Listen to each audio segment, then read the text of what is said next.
So it does beg the question, what options are open to victims if they feel their rights and entitlements within the criminal justice process have not been met? To unpick this, I am pleased to introduce Professor Antony Pemberton. Antony is currently a professor at, and forgive my pronunciation, Leuven Institute of Criminology. And over the last number of years, we have been pleased and privileged to host a number of visiting students from the university. Our partnership with Leuven has been invaluable, with students helping us with a number of key research pieces, all of which can be found on our website.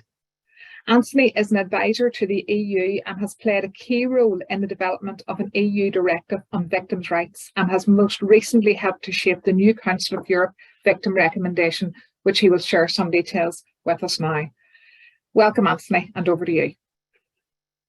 Thank you very much, Janice. I'm going to see if I can share my screen, make sure that that's all working. Yeah, thank you very much, Janice, and also thank you very much for everyone in attendance. Very, very impressed to also hear the intervention by Amanda, and it's also been a great pleasure to hear Jerry and Michael O'Connell speak. It's also my pleasure at this European Victims' Day to offer you something in the way of a contribution from mainland Europe. As Janice said, I'm a professor of criminology at KU Leuven in Belgium, and a senior researcher at the Netherlands Institute for the Study of Crime and Law Enforcement in Amsterdam in the Netherlands.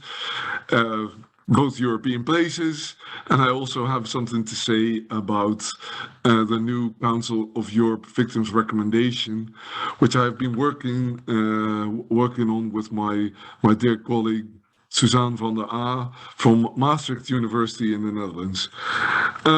What I want to do today is just to give you just a little bit of an idea about what the Council of Europe, let's say the body of 46 countries across the European continent, has been doing in the area of victim policy and victims' rights, to highlight the process towards the new victims recommendation of the Council of Europe, which will be in all likelihood adopted by the Committee of Ministers in the next month, so in March 2023.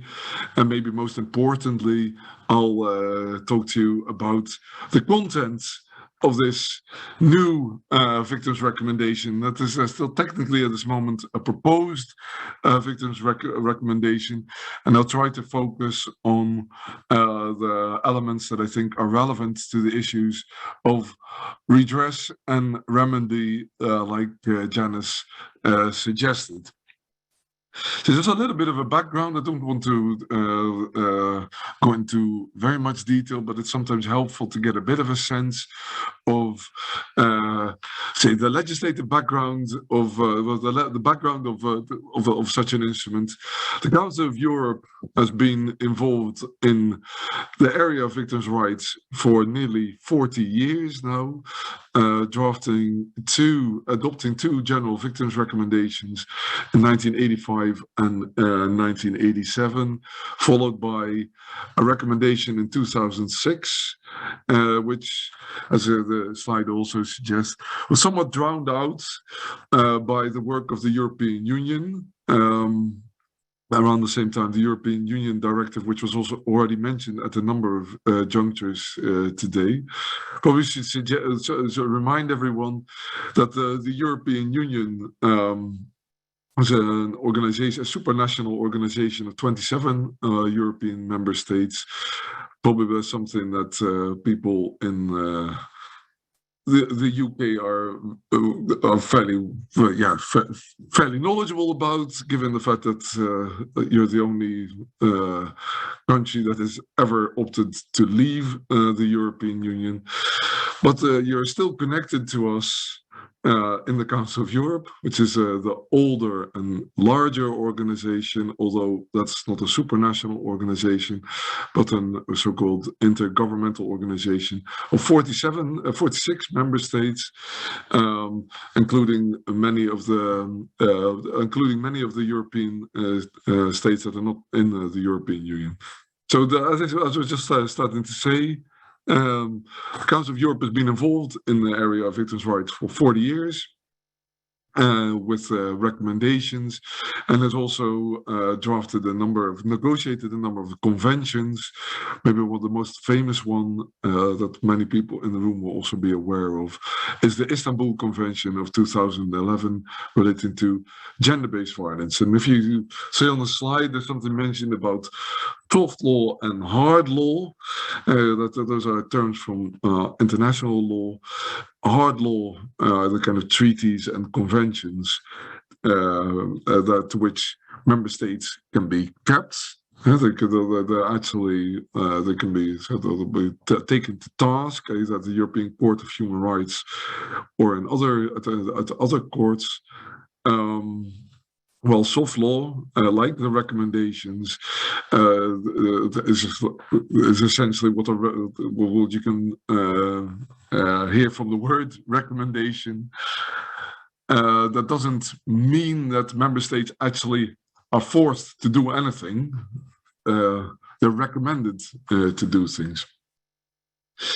Well, I have this on the slide, the importance of the Council of Europe, in addition to the EU in doing things in the area of victims' rights. Well, that's particularly pertinent to the situation in which we find ourselves today in Northern Ireland.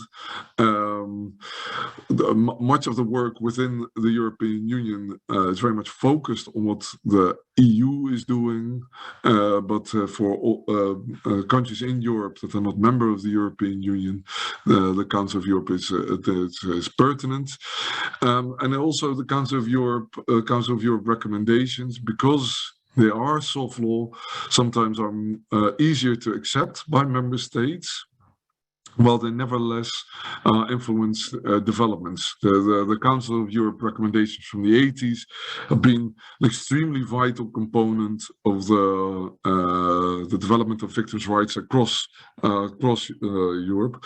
And in fact, much of our research in the past 20 years has suggested that the distinction between hard law and soft law, the kind of things that I suggested to you just previously, that those boundaries are a little bit more blurred.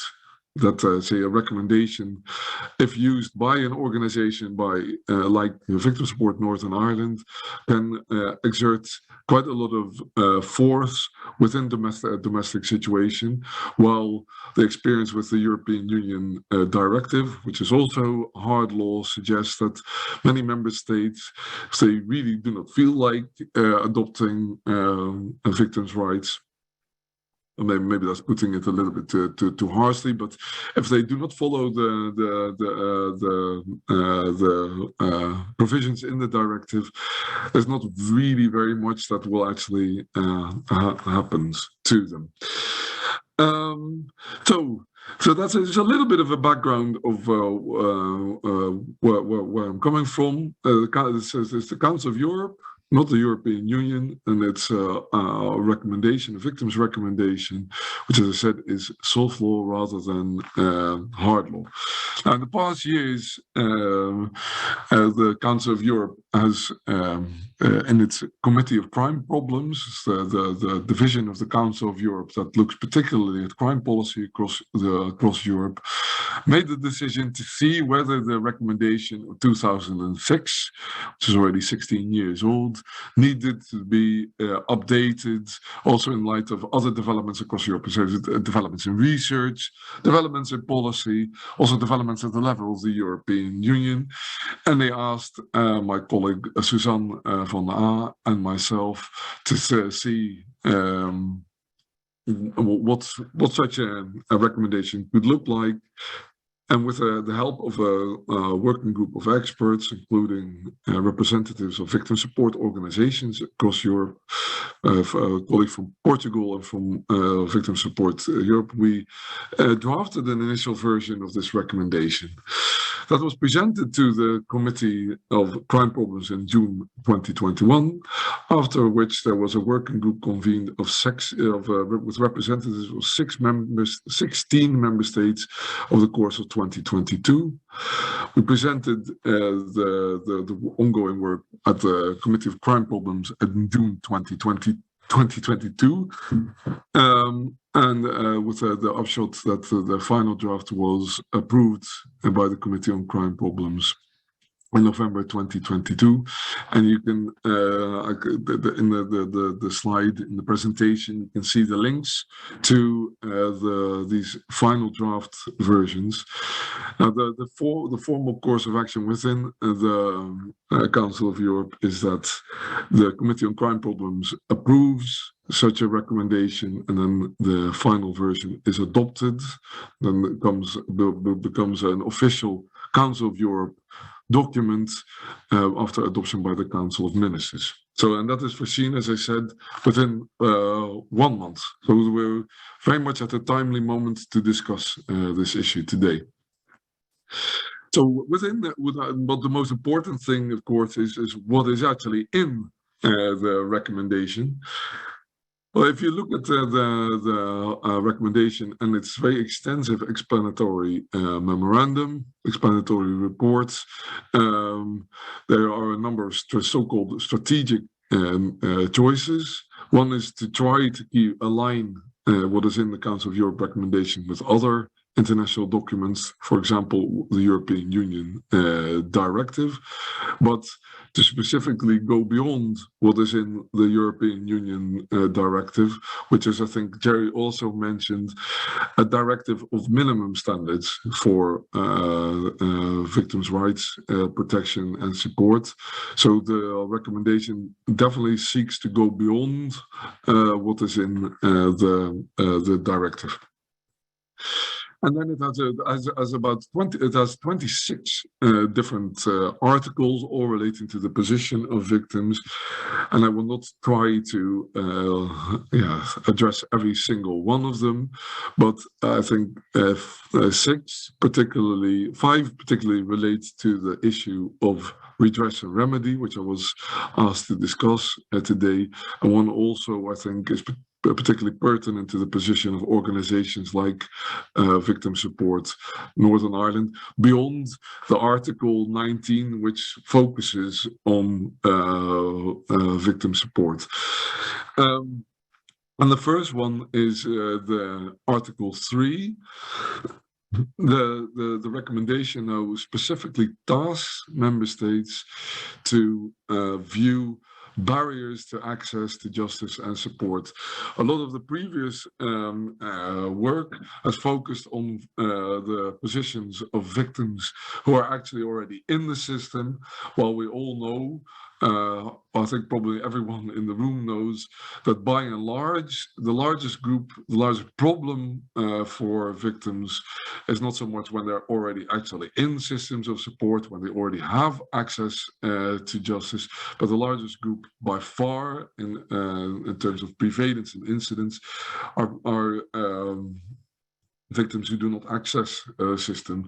In fact, I just came from an event also in the European Victims Day in the Netherlands, which specifically focused on what Dutch victim support is calling invisible victims, often young victims who do not access the formal systems, in fact, who do not mention their victimization to any adults, and a large part of what can be advanced is by looking across member states' systems to see where barriers are, and to see how those barriers can be reduced and to the largest extent possible. So I think that in by and large, the most important thing when we think about